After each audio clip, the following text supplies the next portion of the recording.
Okay, I just had a full interactive experience with BlackMyth WuKong. There's a feature on Steam called the benchmark, and this actually made BlackMyth WuKong pre-release make history because now it already has more players than most other games already released on Steam, and the game isn't even out yet. The reason why is because of this benchmark that I was just talking about.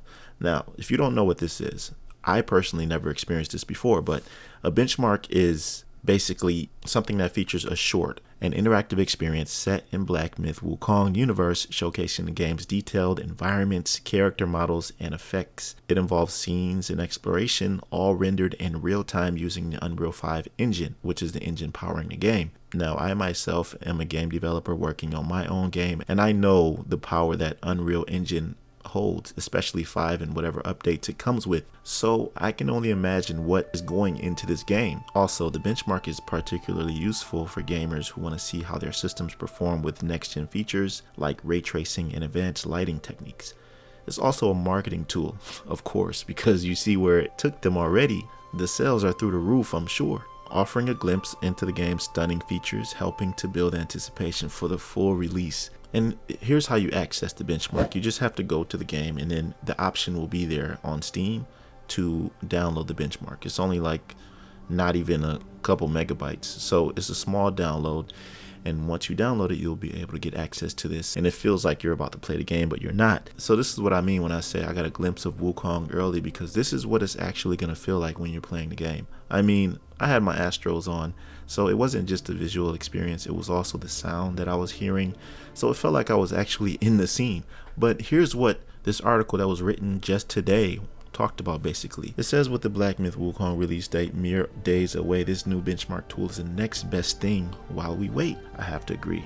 The benchmark renders an in-game sequence in real time, and you can customize the visuals and performance to best work with your rig. The Souls-like game looks absolutely stunning with some incredible fur effects that are sure to push your PC as far as it can go. So I'd make sure you know how your build fares against BlackMyth WuKong ahead of time. My PC has pretty good specs. When I got this PC, I made sure I had a top tier graphics card, and I actually have an i9 processor. I can put my specs in the description below, but my rig is pretty powerful, and the max frames per second I got, I think it was over 120, and I averaged about 109, and it just looked great. Continuing on, they said, we've already run through the BlackMyth WuKong benchmark tool ourselves and found it wanting. But that doesn't mean it's not popular. At its peak, 85,000 concurrent players were using the tool at once. Combine that with BlackMyth WuKong already topping the Steam sales chart, and it's safe to assume that this Souls-like is going to be massive. Now, I don't know why they keep calling it a Souls-like, because they already said that this game is pretty much supposed to be accessible for all types of people,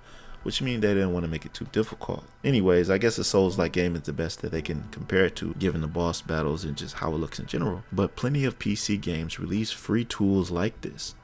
Honestly, I didn't know that. I didn't even know anything about this benchmark. I think it's just because I've been anticipating BlackMyth WuKong so much, and they came out with this article, so I decided to check it out. But they said FF14 Downtrail's benchmark even lets you create a character before getting started.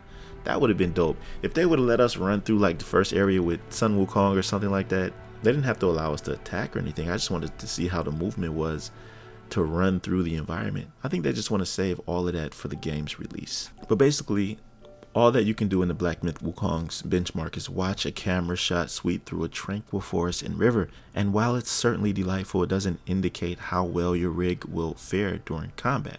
That's true, because when I look at the gameplay, it looks like there's a lot of stuff going on with the special effects and also your abilities along with the enemy's abilities, so we're just gonna have to see how smoothly it runs with all of that happening. From my experience, the Unreal Engine 5 has a solid foundation and the ability to handle pretty much whatever comes their way, so I'm not really worried in that area. But as I wrap this article up, they also say if you want to know more about how it plays, our BlackMyth WuKong preview dives into how it shapes up against the Souls-like competition from Software's originals and the other biggest games of 2024. It's gorgeous, difficult, and could very well be the best in the genre since Sekiro. Oh snap. While you wait to play the new Souls-like, we can help you get ready with all the BlackMyth WuKong bosses, alongside everything we know about BlackMyth WuKong's new game plus. Oh, I didn't know it was New Game Plus. All right, man, this is gonna be crazy. Yeah, but that's pretty much it for the article. They just wanted to basically highlight how WuKong has made history on Steam. I don't know if any other game has topped the charts like this before the game is even released. I mean, this game has been in the makings for like, I think 4 years. So it's that time for us to see what it's all about. Anyways, that'll do it for this video. If you enjoyed it, I'd appreciate a like, subscribe to my channel if you're new here. I'll be covering WuKong extensively on my channel, and I look forward to providing you with builds, guides, and gameplay. And that'll do it for this one. I'll see you in my next video. Be right out.